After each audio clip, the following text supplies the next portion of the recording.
So Miss Dana, Yes. a Jersey girl from Florida. Oof. Yes. How did that happen? How'd you figure that? How did that happen? It's my dad's fault. I was the baby of 6 kids, and he had a crazy mother. His father had died, and he's had to get away from his family. So he found the middle of nowhere, Florida. Figured it was safer there to raise 6 kids. You're a writer, you're a singer, you're an actress. Yeah. And you know what I think is awesome? You take on everything from sex to religion to politics. And you tell them to grow an extra pair. I love it. It's so great to hear because, sometimes in the States, you have to censor it a little bit. You have to censor everything. Like we were just saying, I can say fuck here. I can talk about masturbation and all the You things can that do all that. in Catholic school you couldn't. But it's really fun to come over here, especially where it's a little more liberal that way. It is. Everybody's not so uptight about it. And I think it's, it so much shapes what made me want to do music and what inspires the songs. Mm-hmm. And I had a manager once who told me, no, you can't sing about religion. You can't sing about politics. Stop talking about death. And I was like, you're fired. But it's real life. It's life. It's exactly right. It's life. And I think the difference between the United States and Europe per se Yeah. is that people in Europe are much more open. They're much freer. I agree. And you'd think that, in the States it would be the same too, but from state to state it changes. That's true. The United States is so based on freedom, yet Right. there's so much oppression when it comes to the real aspects of life. That's true. It's fascinating to me. Over here, they're light years ahead. Yeah, they are in that fact. They are. When you write your music, from what I gather after listening to you, you have a little bit of that Ella Fitzgerald in you, I love Ella. She's you one of my do. idols. You got that get down soul. Thank got you. everything. But when you write from your heart. Yeah. So everything that's your music is actually something that has happened in your life Absolutely. to some degree. I understand you've had the death of your brother, Yeah. your sister's suicide, Yes. and here you are, honey, singing about it all. Fighting through that thing called life. You bet. I realized when I started writing my own songs, when I first started performing, I was covering a lot of the old great jazz, blues, R&B artists. And then I realized, okay, I have to tell my own story, and it has to be so personal for me because you leave home. We're gone now. Really, we're gone 4 months. We're over here 2 months. You have to really believe what you're saying every night, or it's going to be pretty lonely. The sacrifice won't be worth it if I can't really spill my heart out. So I try to do it in a way that I invite people, to join me because we're all sharing the same experiences. That's true. Really. That is true. But when you're singing, it's like, I think one of the things that I read and I really felt tonight when I listened to you, it's like you got to be in there with you. You're singing your thing, but we have to identify. Yes. And I thought that was hallelujah. awesome. You got it. That's the most important part of it for me. I really feel like I need the audience right there. We're one in that moment because I can't exist without the audience. Right. And my stories are useless without the audience there, but we all share the same thing. We just want to be fucking happy. That's we want right. to carve out our little piece of, peace in life, That's true.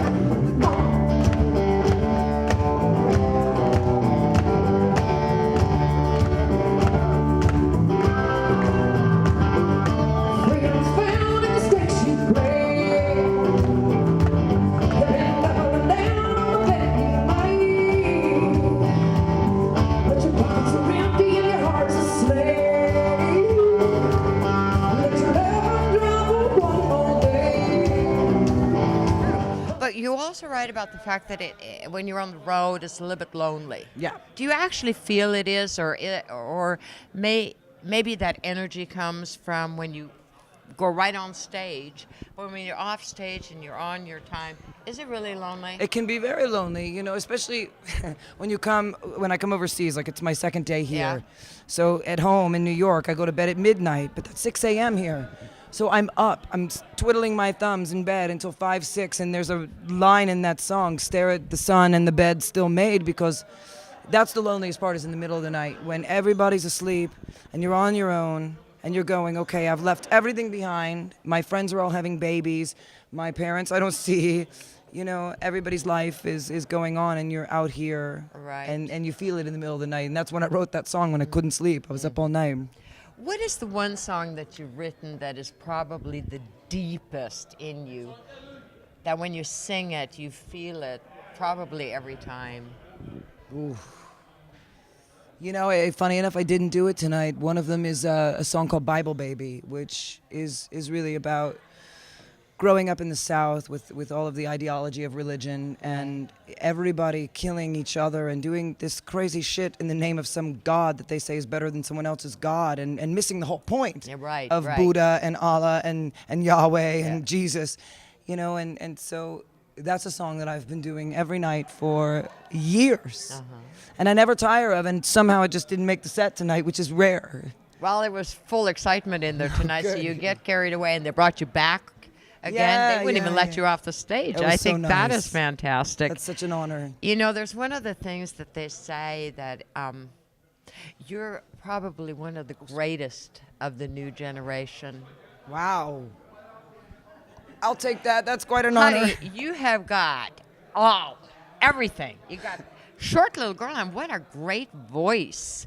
I mean, I don't know where you got that voice, but you just belt it out. I think it's great. I'm telling you, you guys got to come and see your show because she is just fabulous. Thank you. How many CDs or albums have you out now? I just, our third studio CD, we just have tonight, is coming out July 9th. That's our third one. It's the second one on this label, Roof Records, and we have a live CD. So altogether, 3 CDs, 1 DVD. Okay. And you were a gospel singer. Yeah. Boy, you've come a long way since gospel time, honey. In the name of love or something. Yeah. But, you know, it's great practice. And you became a front singer for a local band when you first started out. Yeah. How old were you? Oh my God, I was 16, and I was terrified. That's where I learned how to play tambourine, because I wasn't the lead singer. I had a couple of solo songs, but I was the girl, and they were all in their 40s, so I was like supposed to be the young girl. Right. And when I wasn't singing, I was terrified, so my father bought me this tambourine, and I just shook it. Scared to death on stage, because I would leave every time I didn't sing, and the band leader said, no, you have to stay up here. Find something to do. Spit out your chewing gum. So I got a tambourine, and I'm very much into percussion. So I think we're pretty privileged in Norway to have you. Thank you. I think it's also exciting to have people from different countries come in, but English is the universal language. Yeah. So everybody pretty much understands, you know. But really, when it gets down to the nitty-gritty, music is the international language. It truly is. You can sing it anywhere. It's so true. It's a universal, everybody's under that umbrella. How long are you going to do this business? Forever? You know what? They say it's a curse. They say everybody that tries to stop at some point can't figure out anything else to do. It's in the blood. There are times when I'm like, I'm done. You know, when you're on a long tour and you're exhausted and you get sick on the road. We don't get sick days. We don't get, we don't get paid sick holidays, nothing. No. But you just got to move on down the line and keep on going. It's in the blood. The people are really, really into music. You know, and they're so sentimental. Like Norwegians will cry at a show. They'll go with you on that journey. They're not uptight. Shut up, the loud mouth baby. Roaches on the table shouldn't make them scream. Tear down Papa's little playground. A whiskey on the cupboard and a magazine. You can't take no prisoners. We all in jail. Jumping at the bit and chewing on nails. Sell your life to a boy in a suit. 'Cause Superman left us at the voting booth. Ha, there.